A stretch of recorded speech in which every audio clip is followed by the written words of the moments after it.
28वीं तरमीम पे फिर आप लोग कहाँ स्टैंड करेंगे? 28 तरमीम आई नहीं है तो स्टैंड क्यों करूं? क्योंकि बड़े कॉन्फिडेंस से फैसल वाडा साहब भी कहते हैं आएगी, एमकेएम वाले भी कहते हैं, अभी मुस्तफा कमाल ने प्रेस कॉन्फ्रेंस की। एक सेकंड, अच्छा, आपको यकीन है कि नहीं आएगी? बच्चा पैदा होने से पहले उस पे फोरकास्ट नहीं करो।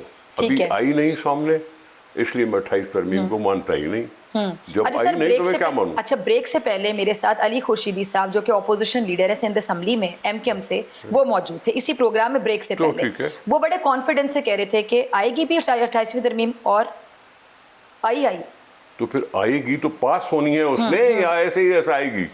तो 27वीं तरमीम में तो पास हुई ना, उसमें आपका क्या स्टैंड था? क्या बात कर रही हैं सर? आपका स्टैंड तो 27वीं तरमीम में था पीपल्स पार्टी का। एक मिनट प्लीज। जी उस तरमीम में जो प्रपोजल थे वो 18वीं तरमीम को रोल बनने की तरफ जा रहे थे, हमने उसको इनकार कर दिया। ठीक है। और 27वीं तरमीम में उसका जिक्र ही नहीं हुआ। 27वीं में जिक्र ही नहीं हुआ। और फिर अब कह रहा हूँ कि पाकिस्तान के साथ मजाक बंद करो। ठीक है, बंद करो मजाक, बंद करें मजाक।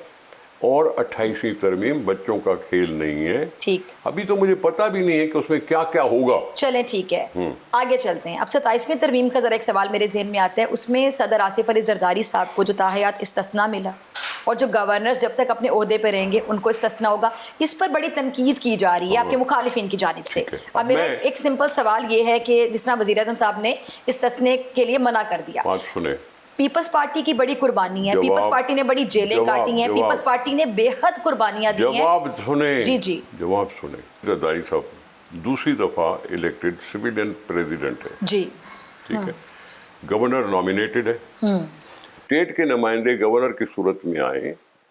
मैं पक्का नहीं हूँ, मैं यह पक्का नहीं कि गवर्नर साहब को भी इस्तिस्ना दी गई है सारी उम्र के लिए या नहीं। ओहदे पे रहते हुए, जहाँ तक मेरी वो तो पहले भी थी, ओहदे पे जितनी देर बाबा वो तो पहले भी थी, वो तो पहले भी थी। आप ये न करें, आप ये न करें ना, आप ये न करें। चलिए सदर साहब वाला सवाल एक प्लीज, हम कौम के सामने बोल रहे हैं। ठीक है, governors as long as they are the governors, ठीक है, इस्तिस्ना हो सकती है। ठीक है, जब प्रेसिडेंट को थी तो चलो, और जब गवर्नर नहीं रहेंगे तब उनके खिलाफ कोई कार्रवाई हो सकती है।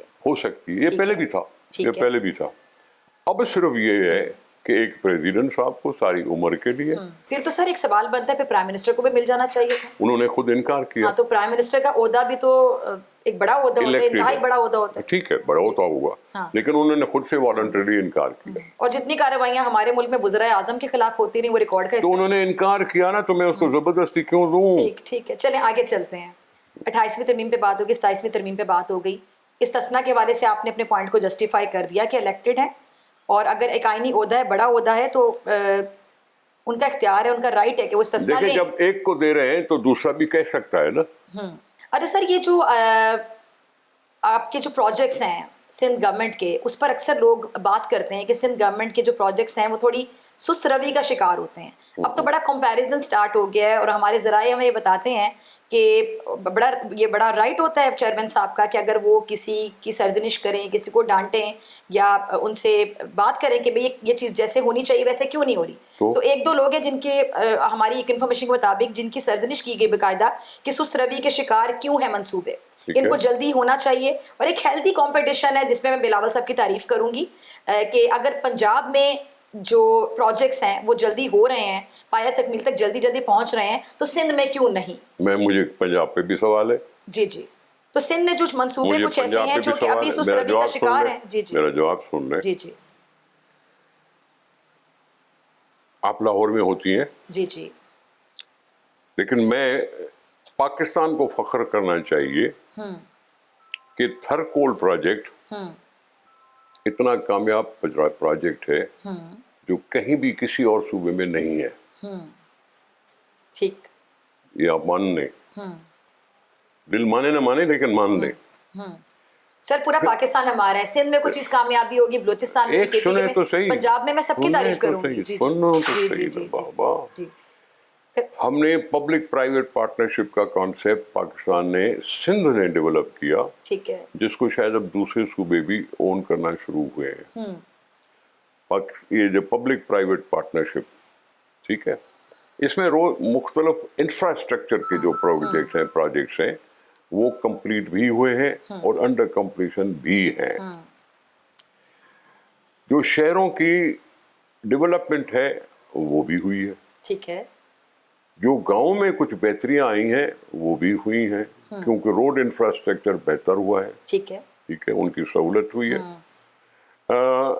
ہیلتھ سیکٹر میں ہمیں کامیابیاں ملی ہیں بہت زیادہ.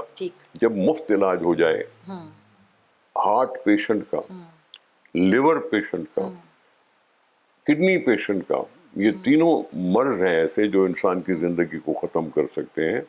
اگر میں ان میں اپنی کامیابیاں گنانا شروع کروں تو گنا سکتا ہوں. یہ تین چیزوں کو تو مین چیزیں جس کو آپ مان لیں. یہ جو تھرکول تھا وہ بھی پبلک پرائیویٹ پارٹنرشپ ہے. یہ جو روڈز بنے ہیں وہ بھی پبلک پرائیویٹ پارٹنرشپ پہ بنے ہیں. اور یہ جو ہیلتھ ہے وہ حکومت کا ہے. ٹھیک ہے. اور کراچی کے مسائل سر, پانی کا مسئلہ, ٹھیک ہے, پھر کراچی میں کچھ منصوبے ہیں جو ابھی بھی زیر تعمیر ہیں, اس کی وجہ سے کراچی کے لوگ بڑے پریشان ہیں. ابھی تو ابھی لوگ ای چالان پہ بڑے پریشان ہیں. بابا سنیں کھوڑو صاحب ایک منٹ. K4 فیڈرل فنڈنگ ہے. K4 ٹھیک ہے, وفاق سے پیسے آتے ہیں. ٹھیک ہے. اور اگر وفاق پیسہ دینا آہستہ کر دے, کم کر دے, تو پھر کیا کرے گی سندھ؟ احتجاج کرے گی. پھر کیا ہوا؟ بات منوائے گی. ہو جاتی ہے. احتجاج کرتے ہیں ہم. پھر بات منوانے پر آئے. وہ بھی منانے کی کوشش کرتے ہیں. آپ اتحادی ہیں حکومت کے, آپ ان سے بات منوا سکتے ہیں. تو میں کیا بول رہا ہوں, میں کیا بول رہا ہوں, احتجاج کرتے کرتے تو چل رہا ہے نا, ٹھپ تو نہیں ہوا نا. احتجاج کا سلسلہ فی الحال جاری ہے اور جاری رہے گا. ٹھپ تھوڑی ہو گیا, ٹھیک ہے, چل رہا ہے لیکن تھوڑا آہستہ چل رہا ہے. چلے سر, اس میں سندھ حکومت کا قصور نہیں ہے. آپ نے وفاق کی بات کی, آپ نے فنڈز کی بات کی. یہ بھی سپٹمبر میں ملاقات ہوئی تھی نون لیگ کے وفد کی, یہ وزیر اعظم صاحب سے ملاقات ہوئی تھی ایم کیو ایم کے وفد کی. یہ جو ایم کیو ایم کے جتنے بھی ابھی وفاق میں بیٹھے ہیں جتنے بھی لوگ, ان کو فی ایم این اے فنڈز, ترقیاتی جو فنڈز ہوتے ہیں وہ میک شور کیا گیا تھا کہ ان کو ملیں گے. لیکن اب سننے میں آتا ہے کہ پیپلز پارٹی رکاوٹ ہے. اور یہ آن ریکارڈ ابھی بریک سے پہلے اپوزیشن لیڈر جو ایم کیو ایم کے سندھ اسمبلی میں, انہوں نے یہ بات کہی کہ جی یہ پیپلز پارٹی رکاوٹ ہے, وہ فنڈز ہمیں جو نہیں مل رہے.